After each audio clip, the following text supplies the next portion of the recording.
Assalamualaikum warahmatullahi wabarakatuh.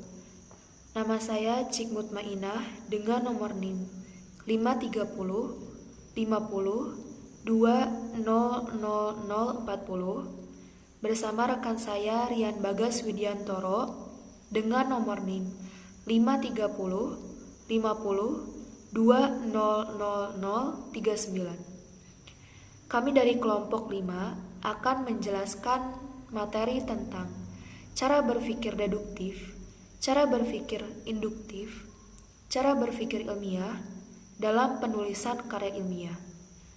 Sebelumnya, kami mengucapkan terima kasih banyak kepada Ibu Sri Handayani selaku dosen pembimbing mata kuliah penulisan karya ilmiah yang telah memberikan kami kesempatan untuk menjelaskan materi makalah kami. Ya, langsung saja. Yang pertama yaitu cara berpikir deduktif. Berpikir deduktif merupakan salah satu dari metode-metode penalaran. Berpikir deduktif adalah suatu metode berpikir yang menerapkan hal-hal yang umum terlebih dahulu untuk seterusnya dihubungkan dalam bagian-bagian yang khusus. Deduksi berasal dari bahasa Inggris deduction, yang berarti penarikan kesimpulan dari keadaan-keadaan yang umum, menemukan yang khusus dari yang umum. Deduksi adalah cara berpikir yang ditangkap atau diambil dari pernyataan yang bersifat umum lalu ditarik kesimpulan yang bersifat khusus. Penarikan kesimpulan secara deduktif biasanya mempergunakan pola berpikir yang dinamakan silogismus. Dalam deduktif telah diketahui kebenarannya secara umum, kemudian bergerak menuju pengetahuan baru tentang kasus-kasus atau gejala-gejala khusus atau individual. Jadi deduksi adalah proses berpikir yang bertolak dari sesuatu yang umum, prinsip, hukum, teori, keyakinan, menuju hal khusus. Berdasarkan sesuatu yang umum itu ditariklah kesimpulan tentang hal-hal yang khusus yang merupakan bagian dari kasus atau peristiwa itu. Hal ini adalah suatu sistem penyusun fakta yang telah diketahui sebelumnya guna mencapai suatu kesimpulan yang logis. Dalam penalaran deduktif dilakukan melalui serangkaian pernyataan yang disebut silogisme dan terdiri atas beberapa unsur, yaitu yang pertama dasar pemikiran utama, premis mayor. Yang kedua dasar pemikiran kedua, premis minor. Yang ketiga kesimpulan. Contoh premis mayor: semua siswa SMP kelas 7 wajib mengikuti kegiatan ospek. Contoh premis minor: Adi adalah siswa kelas 7 SMP. Kesimpulan: Adi wajib mengikuti kegiatan ospek. Contoh di atas merupakan bentuk penalaran deduktif. Proses penalaran itu berlangsung dalam 3 tahap. Pertama, generalisasi sebagai pangkal tolak. Kedua, penerapan atau perincian generalisasi melalui kasus tertentu. Ketiga, kesimpulan deduktif yang berlaku bagi kasus khusus itu. Deduksi menggunakan silogisme dan entimen. Dapat disimpulkan secara lebih spesifik bahwa argumen berpikir deduktif dapat dibuktikan kebenarannya. Kebenaran konklusi dalam argumen deduktif tergantung pada 2 hal, yaitu kelebihan bentuk argumen berdasarkan prinsip dan hukumnya, dan kebenaran ini premisnya berdasarkan realitas. Sebuah argumen deduktif tetap dapat dikatakan benar berdasarkan bentuknya, meskipun intinya tidak sesuai dengan realitas yang ada, atau isi argumen deduktif benar menurut realitas meskipun secara bentuk ia tidak benar. Macam-macam penalaran deduktif, diantaranya silogisme. Silogisme adalah suatu proses penarikan kesimpulan secara deduktif. Silogisme disusun dari proposi atau pernyataan dan sebuah konklusi kesimpulan dengan fakta lain bahwa silogisme adalah rangkaian 3 buah pendapat yang terdiri dari 2 pendapat dan 1 kesimpulan. Yang kedua, Yang B, entimen. Entimen adalah penalaran deduksi secara langsung dan dapat dilakukan pula silogisme, premisnya dihilangkan atau tidak diucapkan karena sudah sama-sama diketahui. Yang kedua yaitu cara berpikir induktif.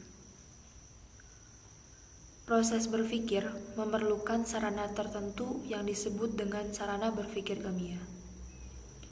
Sarana berpikir ilmiah merupakan alat yang membantu kegiatan ilmiah dalam berbagai langkah yang harus ditempuh.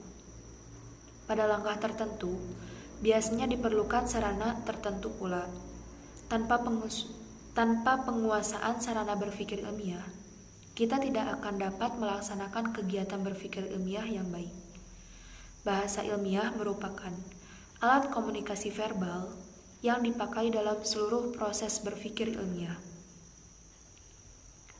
Berpikir induktif dalam bidang ilmiah yang bertitik tolak dari sejumlah hal khusus untuk sampai pada suatu rumusan umum sebagai hukum ilmiah. Menurut Herbert Sirlis, diperlukan proses penalaran sebagai berikut. Langkah pertama adalah mengumpulkan fakta-fakta khusus. Pada langkah ini, metode yang digunakan adalah observasi dan eksperimen. Observasi harus dikerjakan seteliti mungkin, sedangkan eksperimen dilakukan untuk membuat atau mengganti objek yang harus dipelajari. Langkah kedua adalah perumusan hipotesis. Hipotesis merupakan dalil atau jawaban sementara yang diajukan berdasarkan pengetahuan yang terkumpul sebagai petunjuk bagi penelitian lebih lanjut. Hipotesis ilmiah harus memenuhi syarat. Di antaranya dapat diuji kebenarannya, terbuka dan sistematis sesuai dengan dalil-dalil yang dianggap benar, serta dapat menjelaskan fakta yang dijadikan fokus kajian. Yang ketiga yaitu langkah mengadakan verifikasi. Langkah keempat adalah perumusan teori dan hukum ilmiah berdasarkan hasil verifikasi. Hasil akhir yang diterapkan dalam induksi ilmiah adalah terbentuknya hukum ilmiah. Persoalan yang dihadapi oleh induksi adalah untuk sampai pada suatu dasar yang logis. Bagi generalisasi, tidak mungkin semua hal diamati. Atau dengan kata lain, untuk menentukan pembenaran yang logis bagi penyimpulan berdasarkan beberapa hal untuk diterapkan bagi semua hal. Maka, untuk diterapkan bagi semua hal harus merupakan suatu hukum ilmiah yang derajatnya dengan hipotesis adalah lebih tinggi. Induktif adalah suatu proses berpikir yang bertolak dari satu atau sejumlah fenomena individual untuk menurunkan suatu kesimpulan atau inferensi. Proses penalaran ini mulai bergerak dari penelitian dan evaluasi atas fenomena yang ada. Hal ini disebut sebagai sebuah eorak berpikir yang ilmiah karena perlu proses penalaran yang ilmiah dalam penalaran induktif. Proses berpikir induktif meliputi pengenalan pola, dugaan, dan pembentukan generalisasi. Ketepatan sebuah dugaan atau pembentukan generalisasi dalam pola penalaran ini sangatlah tergantung dari data dan pola yang tersedia. Yang ketiga yaitu cara berpikir ilmiah dalam penulisan karya ilmiah. Karya ilmiah adalah suatu tulisan yang membahas suatu masalah. Pembahasannya berdasarkan penyelidikan, pengamatan data yang didapat dari suatu penelitian, baik penelitian lapangan, laboratorium, atau kajian pustaka. Pemaparan dalam karya ilmiah juga harus berdasarkan pemikiran ilmiah. Pemikiran ilmiah adalah logis dan empiris. Logis artinya masuk akal, sedangkan empiris adalah sesuatu yang dibahas berdasarkan fakta yang dapat dipertanggungjawabkan, kebenarannya dapat dibuktikan. Karya ilmiah dibuat untuk meningkatkan kemajuan ilmu pengetahuan dan teknologi dalam bentuk pengamatan, pengkajian, dan penelitian. Pemikiran ilmiah pada lingkup keilmuan ada 2 tingkatan, yaitu yang pertama tingkatan abstrak, tingkatan yang berkaitan dengan penalaran. Atau pada tingkatan ini pemikirannya bebas, tetapi sedikit terikat dengan waktu dan ruang. Yang kedua yaitu tingkatan empiris, tingkatan yang berkaitan dengan pengamatan.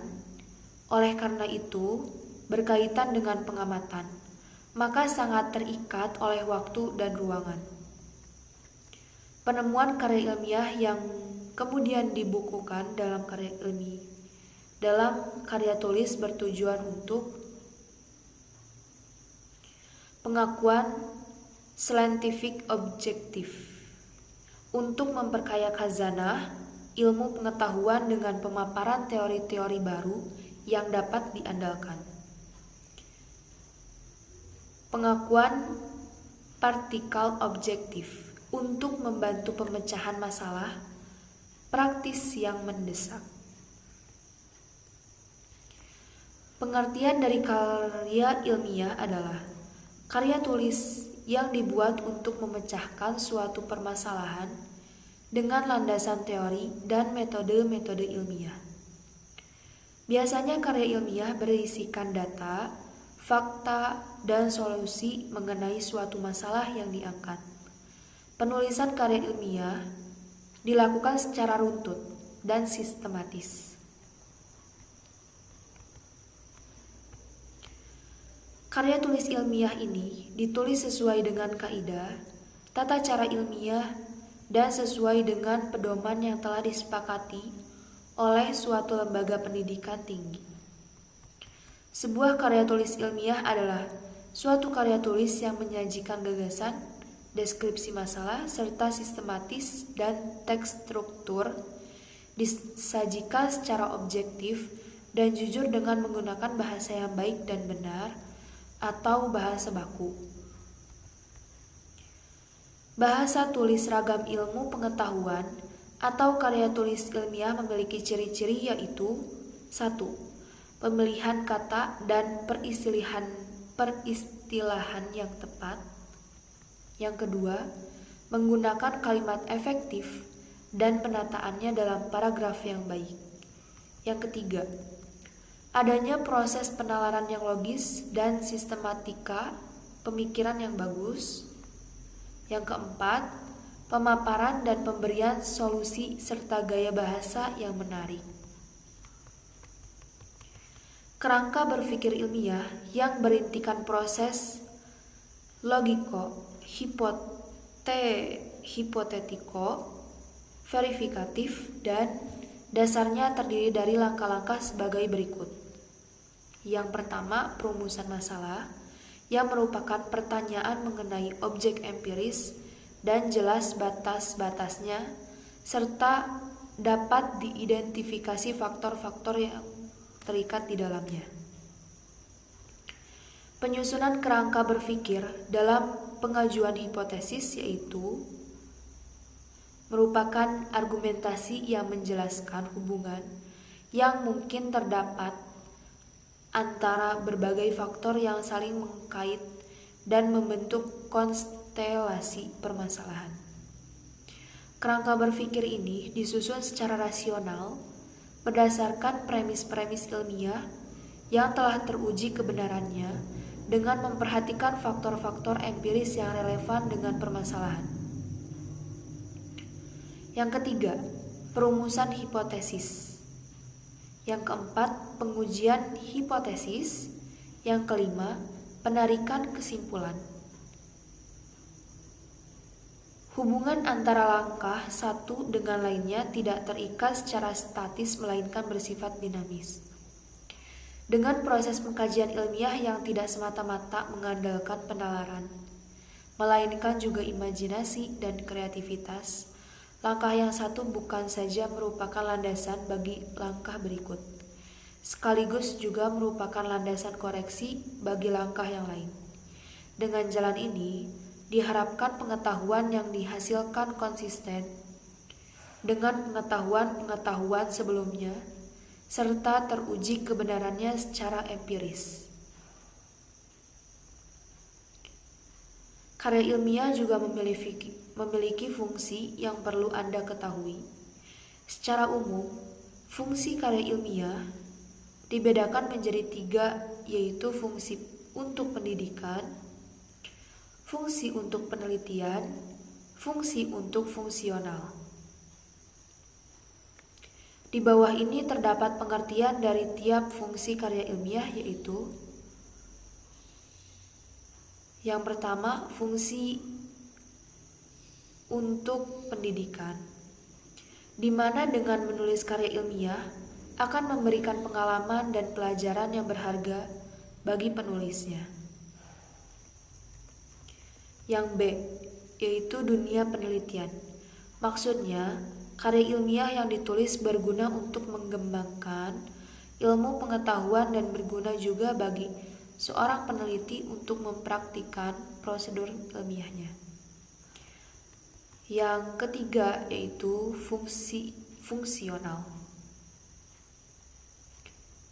Fungsi ini maksudnya karya tulis ilmiah dapat berguna sebagai alat untuk mengembangkan pengetahuan sebagai bahan pusaka dan untuk kepentingan disiplin ilmu tertentu.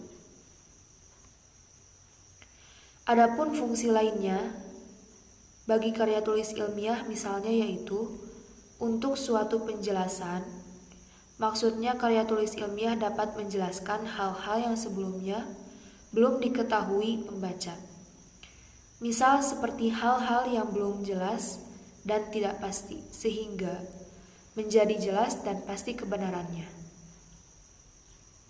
Yang kedua yaitu untuk prediksi. Suatu karya tulis ilmiah, hasil penelitian dapat menjadi prediksi mengenai suatu hal yang belum terjadi sehingga kejadian tersebut bisa diantisipasi atau bisa dicegah. Yang ketiga yaitu untuk kontrol. Karya tulis ilmiah berguna juga untuk melakukan kontrol terhadap benar atau tidaknya suatu pernyataan mengenai permasalahan.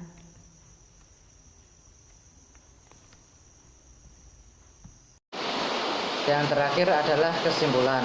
Berpikir ilmiah merupakan alat untuk membantu kegiatan ilmiah dalam berbagai langkah yang akan ditempuh agar memperoleh pengetahuan dengan benar. Tujuan mempelajari berpikir ilmiah adalah agar dapat melakukan kegiatan penelaahan ilmiah dengan baik untuk memperoleh pengetahuan yang benar sehingga dapat meningkatkan kemakmuran hidup. Keseluruhan tahap kegiatan ilmiah membuktikan alat bantu yang berupa berpikir ilmiah. Berpikir ilmiah berfungsi sebagai alat bagi manusia untuk berpikir ilmiah agar memperoleh ilmu. Bahasa merupakan sarana mengkomunikasikan cara-cara berpikir sistematis dalam memperoleh ilmu. Tanpa kemampuan berbahasa, seorang tidak akan dapat melakukan kegiatan ilmiah secara sistematis dan benar. Yang pertama, cara berpikir deduktif adalah pengambilan kesimpulan yang didasarkan kepada premis-premis yang keberadaannya telah ditentukan. Yang kedua, cara berpikir induktif merupakan suatu proses berpikir yang bertolak dari sejumlah fenomena individual untuk menurunkan suatu kesimpulan atau inferensi. Yang ketiga, cara berpikir ilmiah dalam penulisan karya ilmiah merupakan penggabungan dan pola berpikir manusia, yakni pola berpikir rasional atau logika deduktif dan pola berpikir empiris atau logika induktif.